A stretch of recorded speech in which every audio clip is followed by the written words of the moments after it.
At the gateway to the great equatorial forest in the Congo Basin, a new day begins.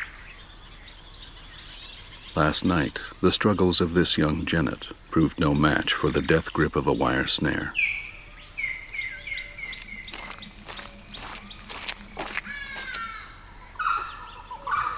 Up there, in the canopy, a monkey is about to meet a premature end.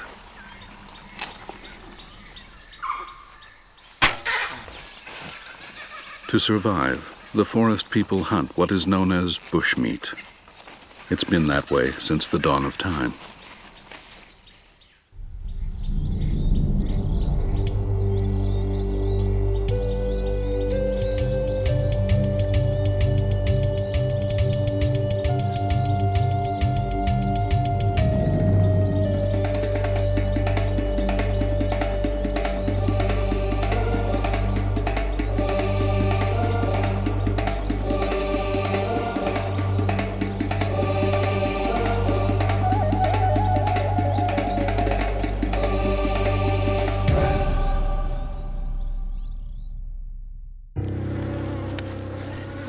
Now, everything has changed in the Congo Basin.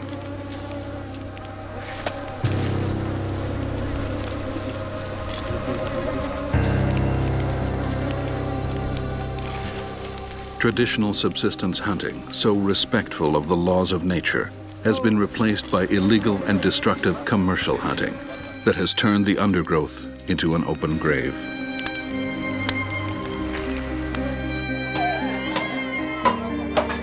Each year, about 1 million tons of bushmeat finds its way to the market stalls of the large cities of Douala, Yaoundé, Bangui, and Brazzaville. All edible species weighing more than a kilogram, protected or not, are directly threatened. Behind this gruesome fact lies an implacable reality: the programmed disappearance within less than 20 years of dozens of animal species and famine for the ever-growing populations of the Congo Basin.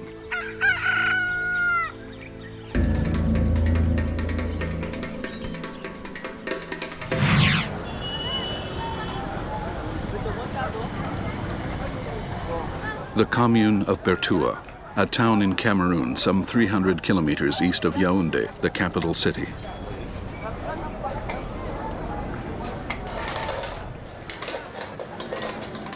From here, veterinarians Isabelle and Jean-François Lagrot, along with their children Julie and Félix, will set out on a long voyage of discovery. Their goal, to measure the impact of bushmeat traffic, and above all, learn why this illegal trade continues to prosper. As they prepare to depart, Julie is impatient to know more about their journey, which her parents have been planning for months. So you see, here we are in Bertoua. The forest hasn't started yet. Next we'll go to Batouri. It's about... Batouri? Yes, it's about 90 kilometers to Batouri. I think we'll have lunch there. Then we'll enter the forest. We'll go down, down, down to Garigombo. Then we'll keep going to Yokaduma. And in Yokaduma, we'll be in the middle of the forest. We've got lots to do there. Then the road will get worse, and we'll keep going to the border of Congo to a place called Mambele, here. And you see, Julie, here it's all parkland.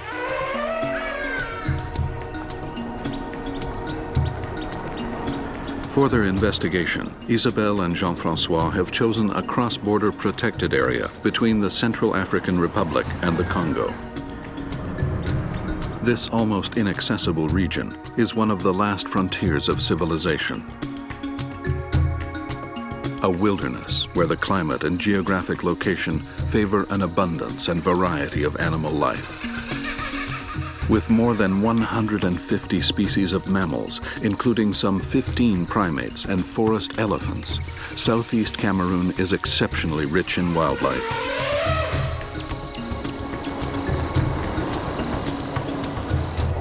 As veterinarians without borders, Isabelle and Jean-François have been traveling the world for more than 10 years. To educate the public and promote the preservation of wildlife, they publish articles and photojournals of their travels.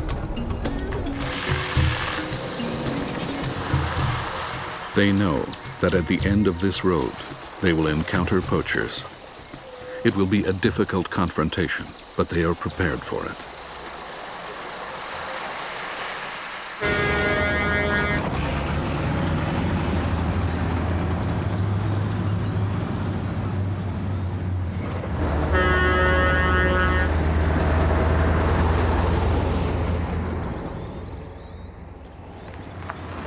After exhausting hours on the road, the family reaches Yokaduma.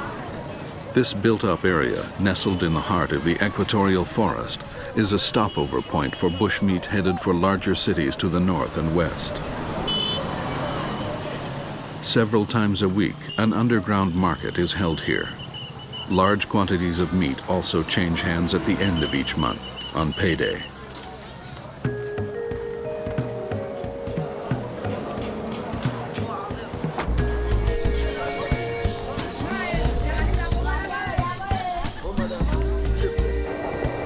While Julie and Félix rest up from the long journey, their parents begin their investigation.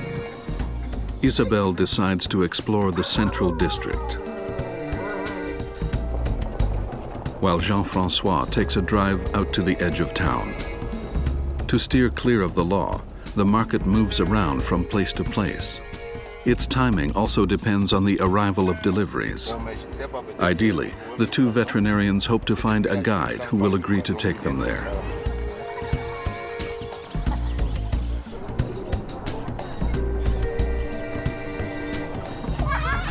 Isabelle is the first to find a hot prospect.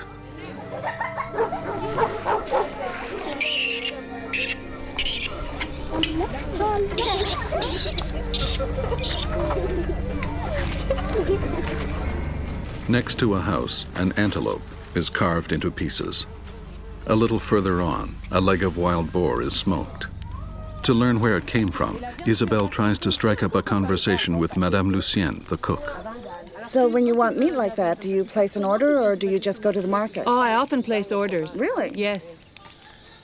Well, what kind of animals do you have to order? All kinds. Really?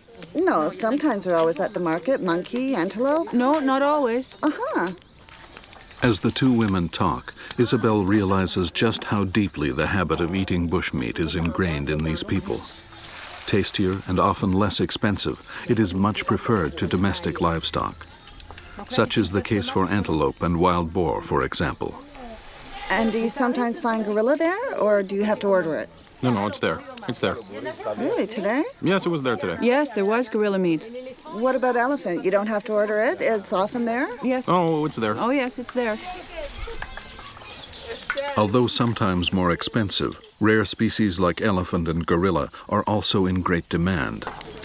They are appreciated for their taste, but also for their so-called fortifying properties. In southeast Cameroon, each person eats an average of more than 20 kilograms of bushmeat a year. The discussion continues as Isabelle tries to convince Madame Lucienne to take her to Yokaduma's underground market.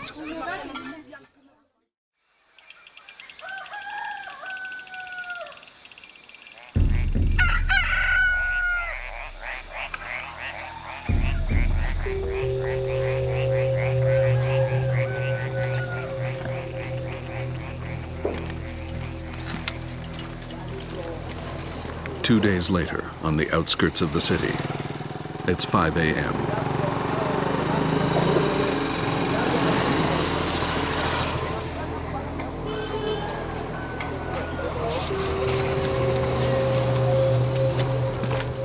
A surprising amount of activity in streets normally sound asleep at this hour.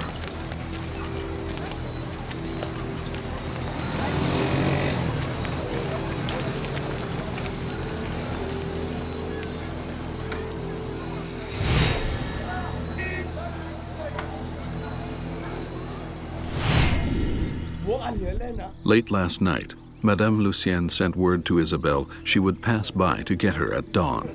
The market is now being held at the edge of the city. Jean-François is in a hurry. He too is headed for an important meeting.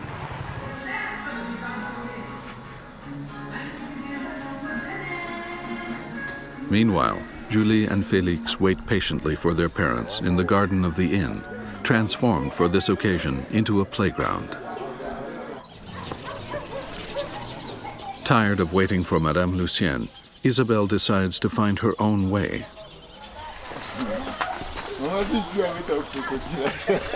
Since the market is illegal, she doesn't want to risk arriving alone. In return for payment, a man finally agrees to serve as her guide.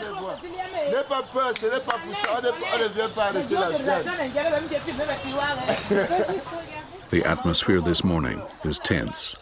Impossible to speak with a woman carrying what appears to be bushmeat. It seems talking to the locals won't be easy.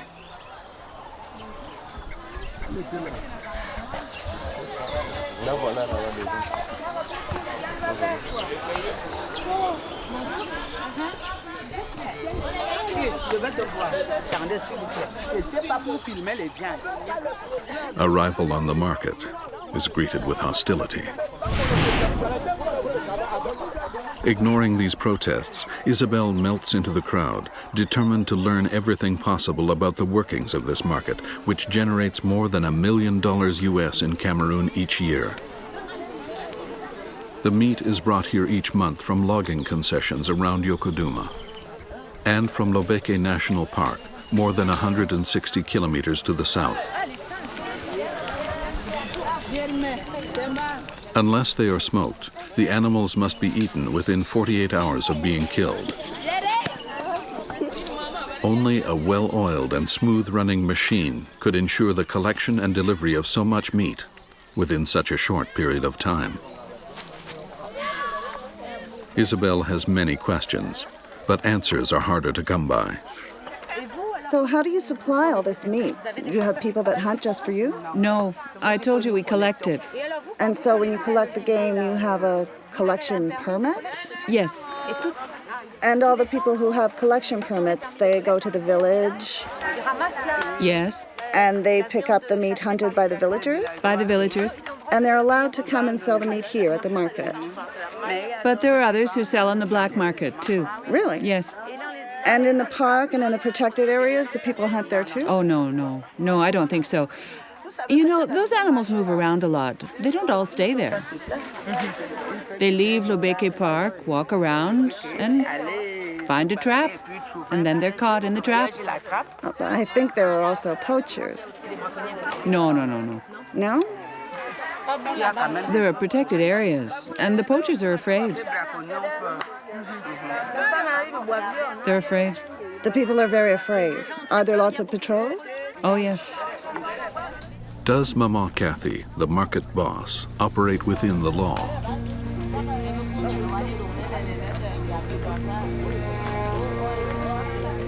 Under current legislation, fully protected species such as elephants, gorillas, and chimpanzees, for example, cannot be killed.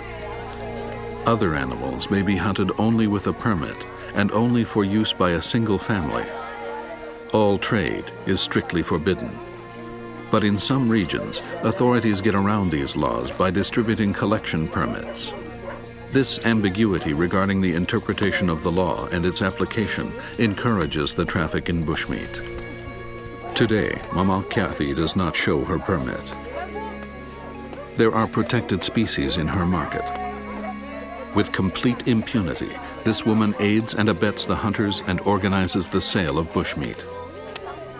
But at the same time, she puts food on the tables of the poorest families and provides work to dozens of men with no other source of income. No doubt this is why the authorities turn a blind eye to her market.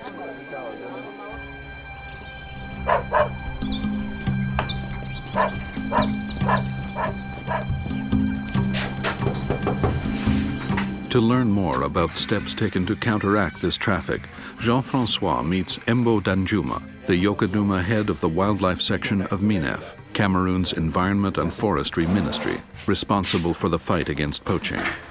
So what is it you do about bushmeat? What are your responsibilities? Well, first of all, the site covers 2,600,000 hectares 2,600,000? with about 20 guards. 20 guards? Yes. That means Yes, 23 at most. One guard for every 10 square kilometers. Just do the math. You'll see for yourself the numbers are very low.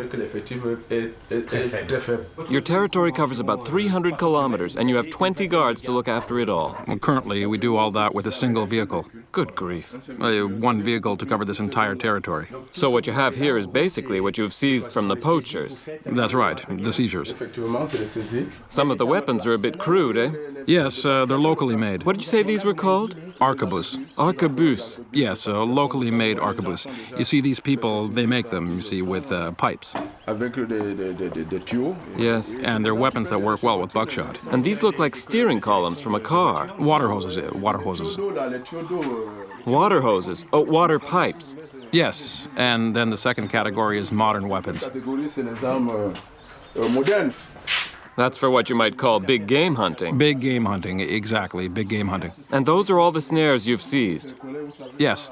Here, you know, around here, that's what people hunt with most of the time, with wire rope or snares. Here, you can still see the foot of a duiker. Oh my, I suppose it costs almost nothing to do that. A snare's not much of a financial investment. No, it's pretty cheap. People also look at the financial side, but it's the most fearsome weapon here. You see, snares aren't picky about what they catch. They catch females or males or babies, whatever. Despite all its efforts, MINEF has not managed to control the plague that has ravaged Cameroonian forests for the past 20 years. The reasons for this failure: paltry financial resources and a lack of real political will.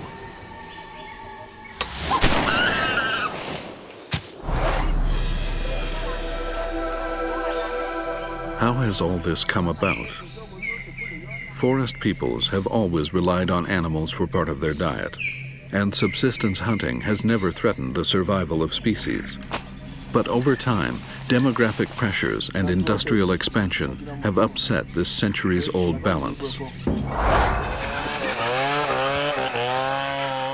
In the early 1980s, logging companies began recruiting large numbers of workers. Deep within the forests, mushroom towns began to grow along the roads. For the thousands of workers and their families that moved there to live, food was a priority, and the demand for bushmeat grew quickly. More and more animals were hunted, and poaching became a way of life.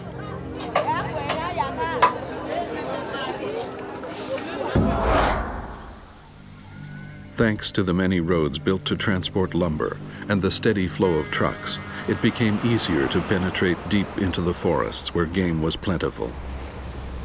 Poachers quickly followed in the wake of the chainsaws. With the passive complicity of drivers and the companies that employed them, hunters transported their spoils to towns that were more and more heavily populated. Today, this massive plundering forces them ever deeper into the forests, into the very heart of the wildlife reserves.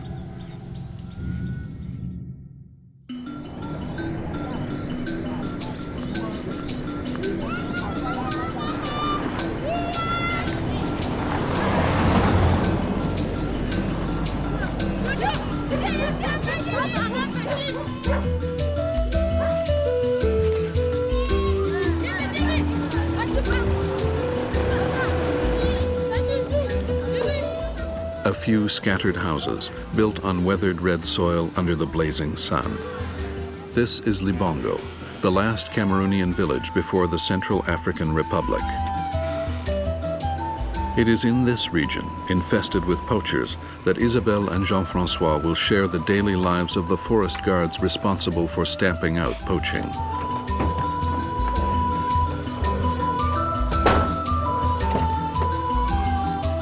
Unfortunately, the children will have to be left behind.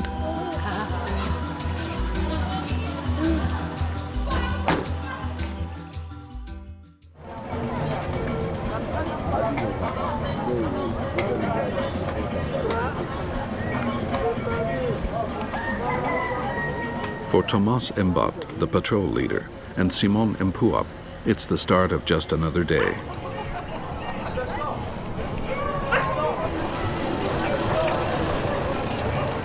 Observing the forest guards in action is a unique opportunity to grasp the realities of the fight against poaching.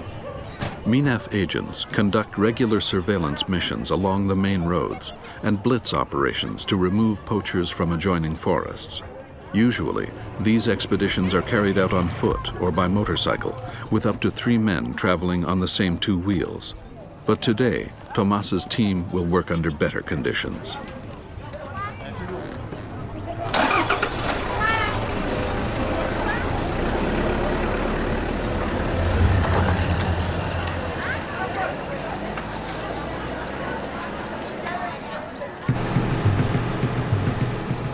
Around Libongo, the forest guards have a double fight on their hands. In this cross-border area, the arms traffic is intense. There are guns everywhere, and the forests have become killing fields. No animals are spared, from porcupines to elephants.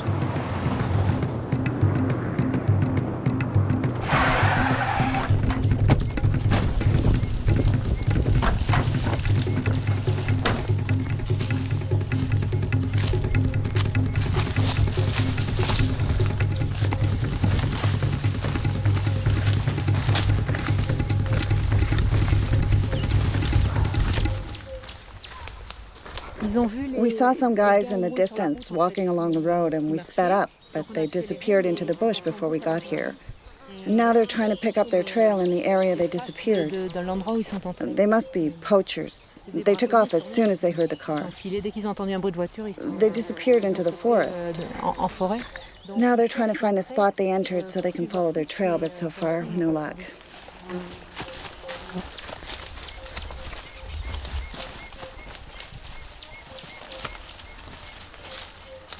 They dropped the bushmeat? No, it's just flour. They were headed back.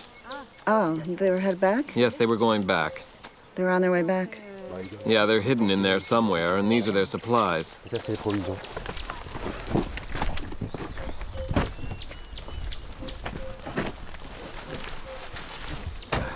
By taking a lumber road a little further down, the forest guards hope to pick up the trail of the poachers and follow them back to their camp.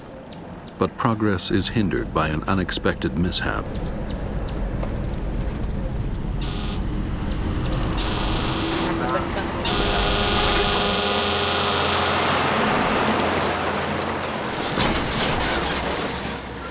Trucks barreling along at breakneck speed are a real danger to others on the road. Luckily, no harm is done. While Jean-François maneuvers his way back onto the road, Thomas and one of his men push on ahead. Tracking poachers is always a race against time. The patrol leader can't afford to lose any more. The hunt goes on, but obstacles continue to arise, and the vehicle's progress is slowed. This time, the road is completely blocked. They'll have to continue on foot.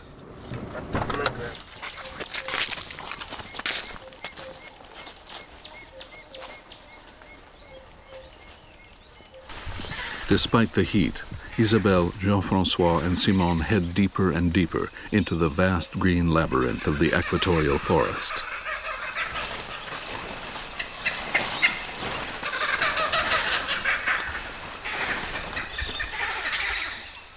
Only the strident cries of monkeys disturbed by the presence of these intruders interrupts their silent progress.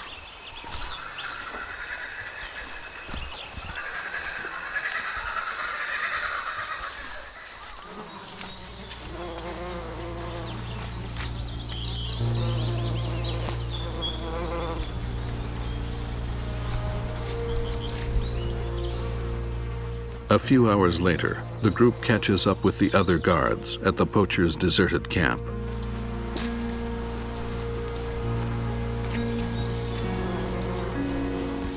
Near the embers of a dying fire, Thomas Mbot has found evidence of the poachers' recent activities.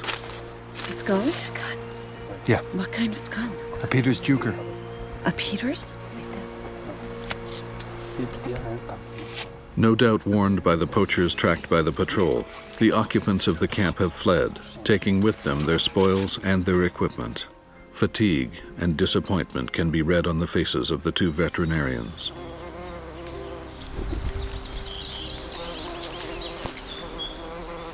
They must have moved on to another campsite. In any event, the river's right there. They can't be far.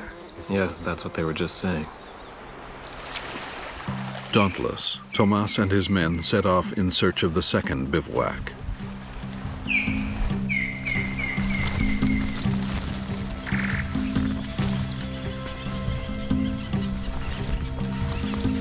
Isabelle and Jean-François decide to inspect the surrounding area. They hope to uncover other traces of the poachers' presence.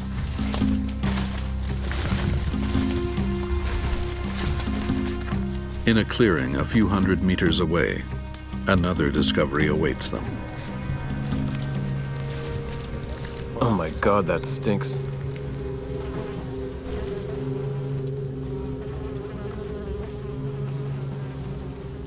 These bones with shreds of flesh gnawed by vermin are the remains of an elephant. Everything else, the 2 to 3 tons of meat, the skin, and the valuable ivory tusks, has been carefully harvested by the poachers. You can still see the hairs of the elephant, the skin. Was it a baby? No, it's not that young. Well, it's not very old. Just look at the size of the tusks. Yeah, they're quite small. Yeah, it's just little tusks. So it was a young one. Yes, I can tell you it was a young animal. The poachers kill them mainly for their meat.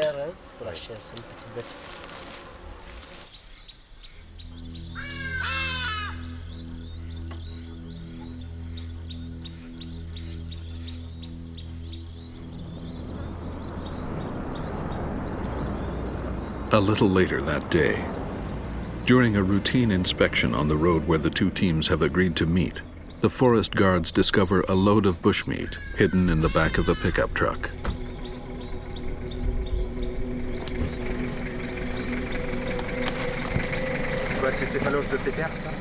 Among the remains is a Pietersduiker, a small antelope commonly found in Central Africa. There are also several pieces of smoked meat, including a porcupine and the remains of a monitor, a large reptile.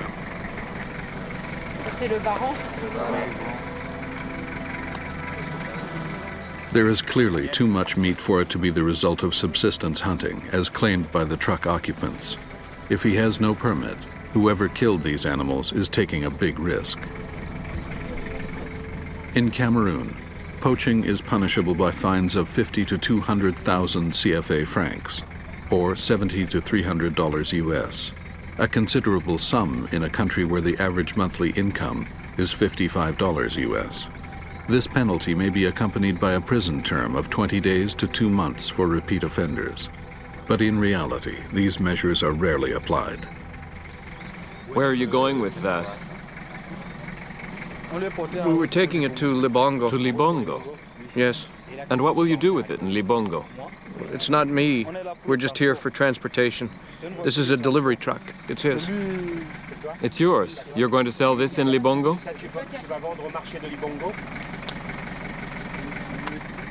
This man has no work. Despite the risks, he is prepared to do whatever it takes to feed his family. The courts will determine his penalty, but in the meantime, the forest guards will confiscate his game and all his equipment. So what will you do now? We'll seize it and take it back to the station. To sell?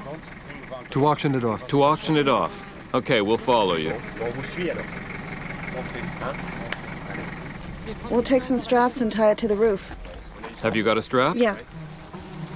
Thomas, how long will the smoked meat keep? Will it keep for a month or two? Yes, it's well smoked. Up to 2 months. 2 months. The worms won't bother it? No, it's well cured. If it's heated 1 week. And it stays good? Yes, it stays good.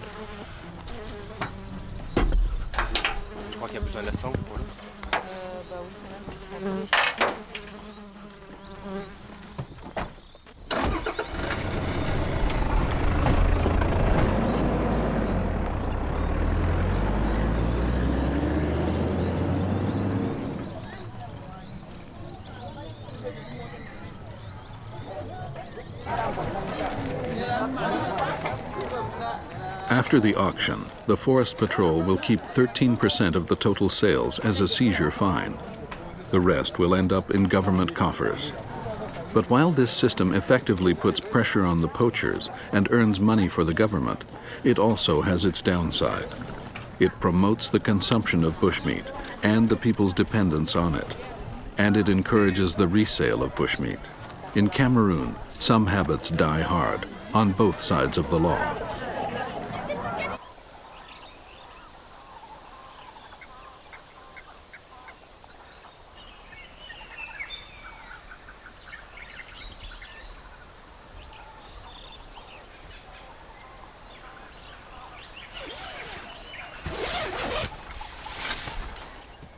The children are tired.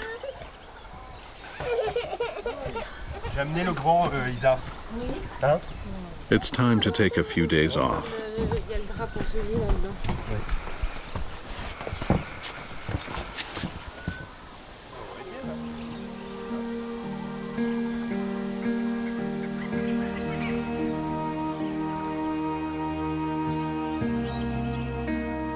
Between Libongo and the Congo border lies the Kambo Base Camp, the gateway to Lobeki National Park, a wildlife reserve stretching over 217,000 hectares. The ideal spot for a family vacation before continuing their inquiry.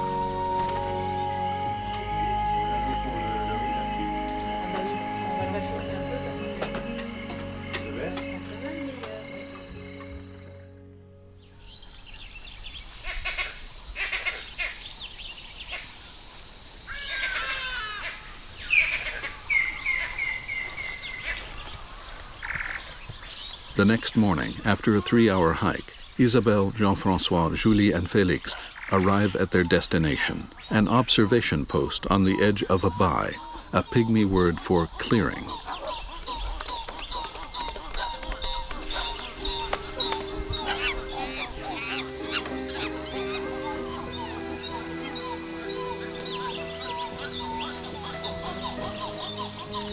From here, if they're lucky, they will see buffaloes, gorillas, chimpanzees, and perhaps even forest elephants.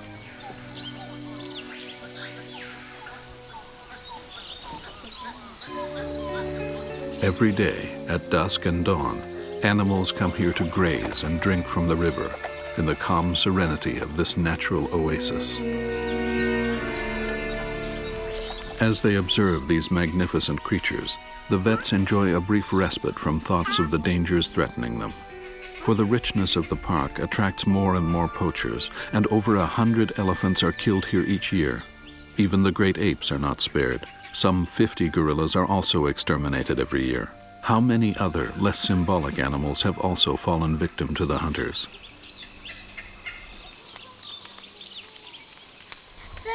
That one there is the monkey we saw near the camp. Yes, wait, I want to show you the... The gorillas? Yes, the gorillas. We can see them here. That one there. That's the one we saw crossing the road. Yes, that's the gorilla. Let's see what else we've got here. Soon, the animals will be arriving for their nightly drink.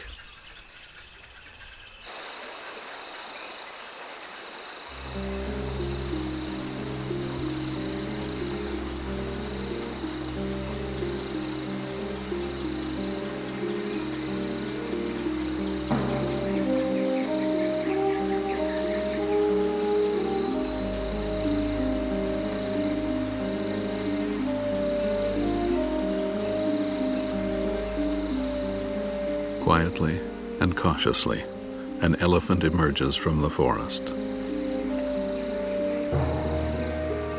Alert to the slightest hint of danger, the pachyderm sniffs the air.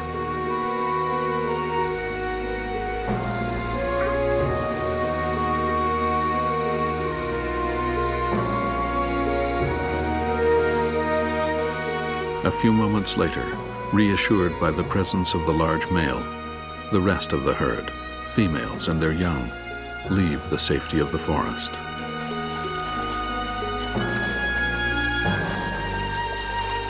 How much longer will these gentle giants be able to enjoy the benefits of the river? Do these elephant calves have any chance of reaching adulthood?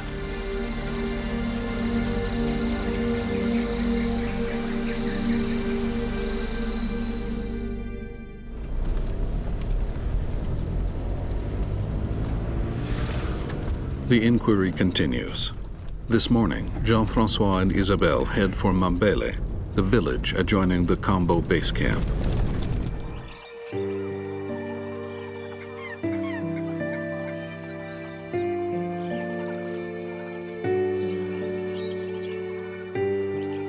Still moved by thoughts of the forest clearing, Isabelle is quickly brought back to reality.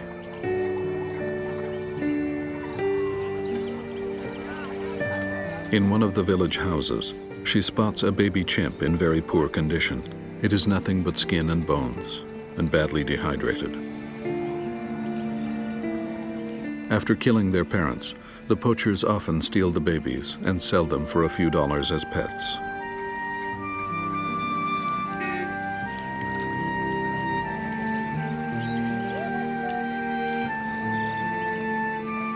He's drinking a bit.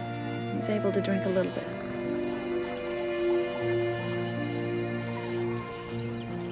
Separated from their mothers, traumatized by an aggressive environment, and deprived of care and adequate nutrition, they slowly waste away.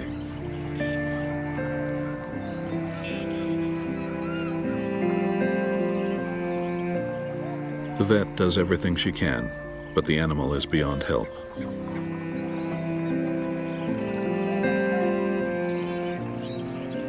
He's moving a little, but he's dying.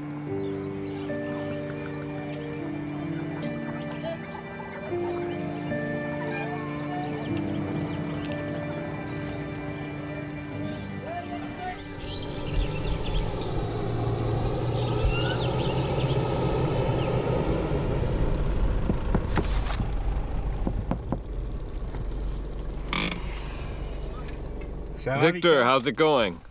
I'm fine. It's good to see you. Good to see you. So, did you go see them? I passed by them and talked to them. And did they have anything with them when you saw them?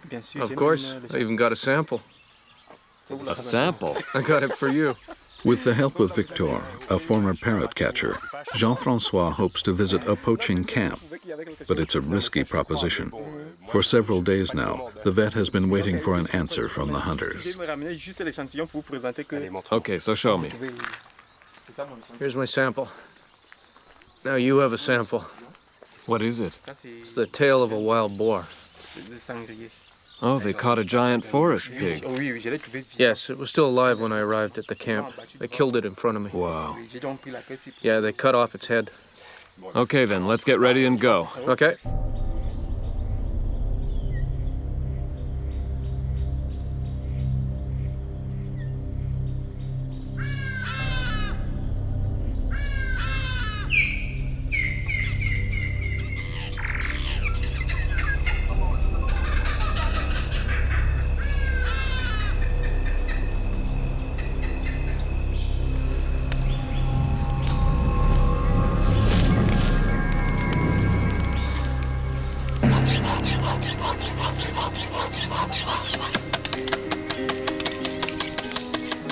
Despite the early morning hour, the camp on the edge of Lobeke Park is already a hive of activity.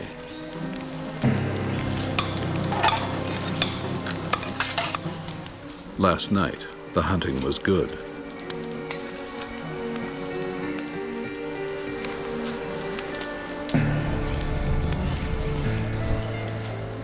When they checked their traps at dawn, the poachers found several blue duikers, the most widespread and smallest of the duikers, along with 2 large bucks and a Red River hog. Some of the hunters will leave in a few hours to sell their wares and are hurrying to prepare them. The internal organs are carefully washed. Then, for better preservation, they will be cooked.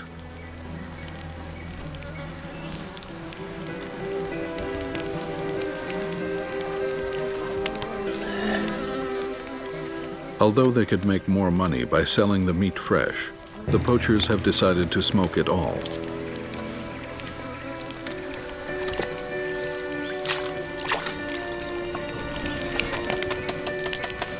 If they should have trouble finding transportation to their village, or have to avoid inspections, they know the meat will keep its value and will not rot.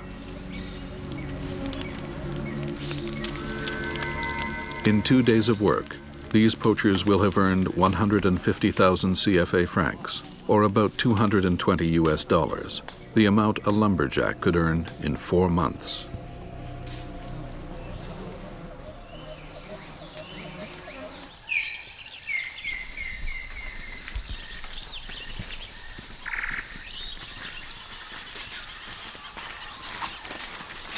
After a long hike, Isabelle, Jean-François, and Victor finally reach the camp.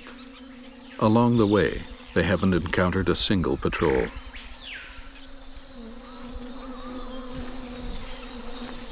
Hello there. Hello. Hello. How's it going? Pretty good. Good. Hello. Hello. Hello. Hello. Hello. You've already hunted? We finished hunting. We're getting ready to leave. What's that? That's a wild boar. A wild boar. That's its head. Its head. How did you catch it? In a trap. We caught it in a trap. And how did you kill it once you've caught it? When we catch them, we have our assegais and then we spear them. Yeah, with the assegai. But it's strong. It must fight back. Oh yeah, it fights back. Are there a lot of them? Yeah, quite a few. Wild boar. Yeah, quite a lot. Aye, there are bees here, eh? Yeah, there are bees.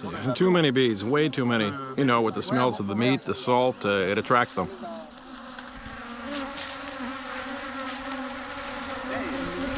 Hey, you got something.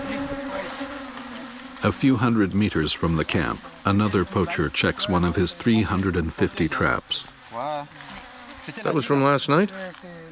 No, that one was yesterday. You've also got traps for elephants. Yes, there are traps for elephants, but not around here. Further away. Yes. Oh, so you also snare elephants? Yes, yes. And have you laid any traps for elephants today? I haven't caught any yet. But you check them? Often? Every couple of days I check them. But the elephant, when it's caught in a trap, it's not dead. What do you do then? I spear it. That's a big fight. It's not easy. Of course not. With what? With an assegai? With everything. Sometimes we even leave it for a week or two. Oh, so you mean sometimes you leave the elephant in the trap? In the wire. And you wait for it to die by itself? And you never forget the traps if you've got 350? 350. No, never, never. You know where they all are? Every one of them. You know all of them. Oh, yeah, one here, one there, then here, like that.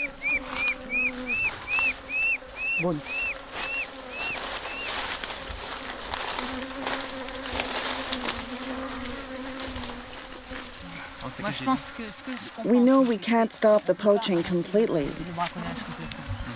because the people have to eat. So there will always be a little poaching, but it's vital to preserve the park. Otherwise, that will create a problem very quickly, you see. It's to the advantage of the poachers. Yes, it's to the advantage of the poachers. But what you're saying is that the poachers, they kill. They kill everything in large numbers. They're here every day. They hunt, they kill, they sell, and they eat. In Cameroon, there are no jobs. There's nothing. There's no employment, so we too, it's our way of getting by. Between stealing and doing that, I don't really think what we're doing is worse. So what can we do?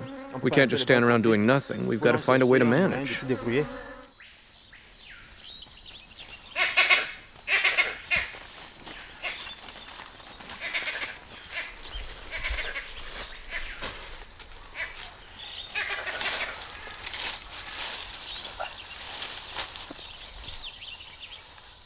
For the poachers, the hard part is just beginning.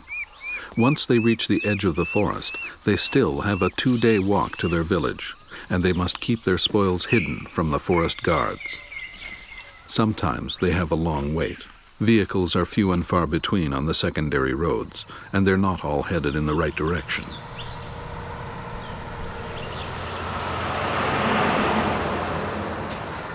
But in exchange for a little alcohol, a package of cigarettes, or a piece of meat, the two men and their merchandise will reach their destination.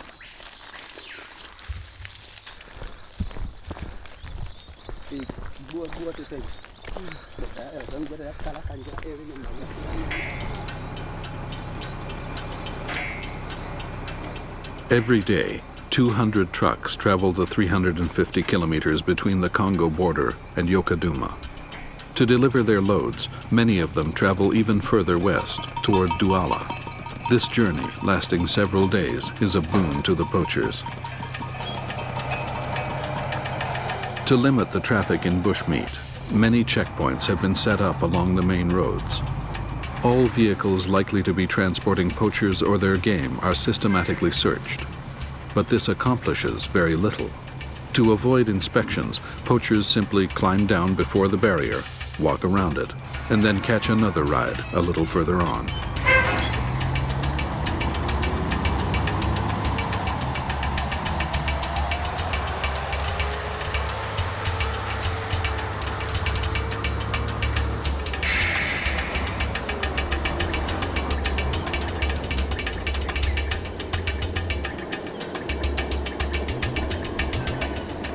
The logging industry may not want to admit it, but many companies have made it easier for poachers to enter the forests.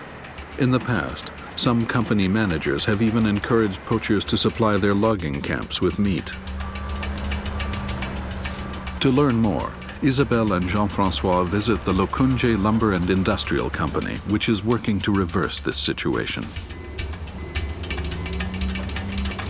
In Cameroon, this subsidiary of a major Belgian group is striving to make the wood industry more respectful of the natural environment.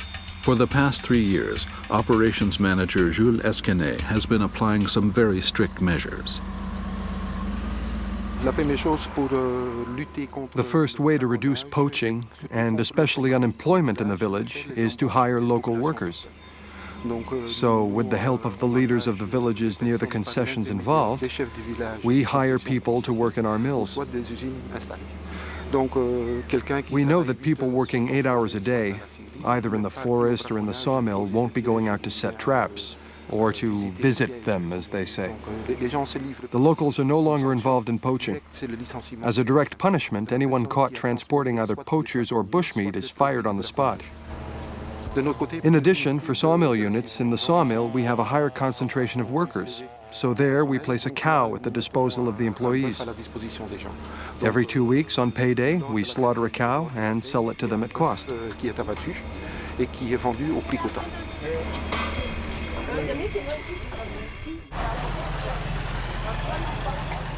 But the company's efforts don't end there.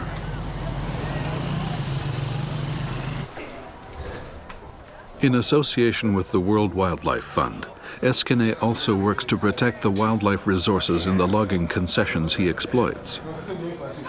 With the help of this cyber tracker, agents of the WWF survey all the animals they see during their frequent trips into the forest.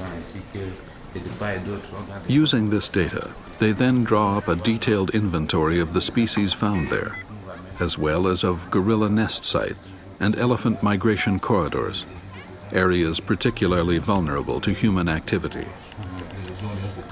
Later on, the logging company will adapt its tree cutting program in accordance with this data. And this conservation work has another advantage, that of alerting forest guards to the presence of poaching camps in the forest. Once a month, Eskene travels to Yokaduma to meet with the WWF team. During these meetings, the logging expert and the nature protection specialists seek ways to better protect the animals. Unfortunately, this type of collaboration is rare. Out of 84 companies with licenses to exploit logging concessions, less than a dozen have signed this Charter of Good Conduct. Despite the concerted efforts of MINEF and international organizations, and the logistical support of professional hunting guides and foresters, results are slow in coming.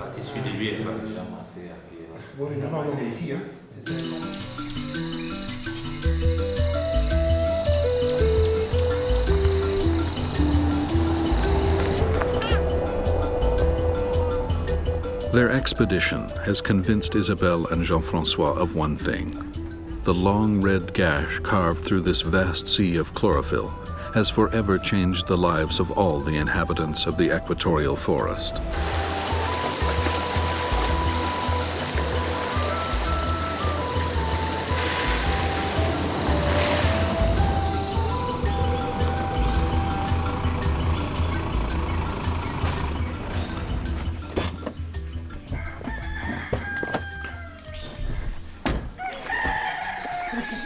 Okay, here you go. There's antibiotics.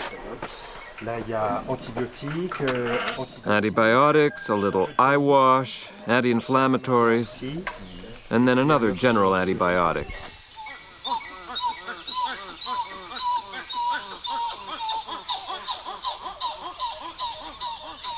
Before leaving Cameroon, the two vets are anxious to visit the orphanage in Refuge Park, a forest and game reserve 2 hours from Yaoundé.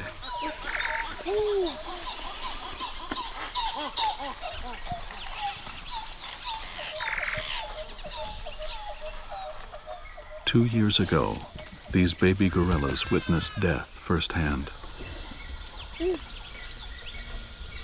These plucky survivors saw their parents massacred by poachers.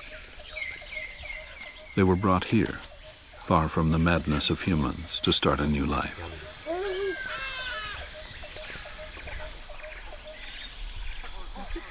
But every day, thousands of less fortunate creatures are killed by poachers. What can be done about it? Intensify patrols in the reserves. Educate people about the need to eat domestic livestock rather than bushmeat. Strengthen ties between institutions, local populations, and loggers. The solutions exist, but without a real political will to implement them, the pillaging will continue in the forests of Cameroon.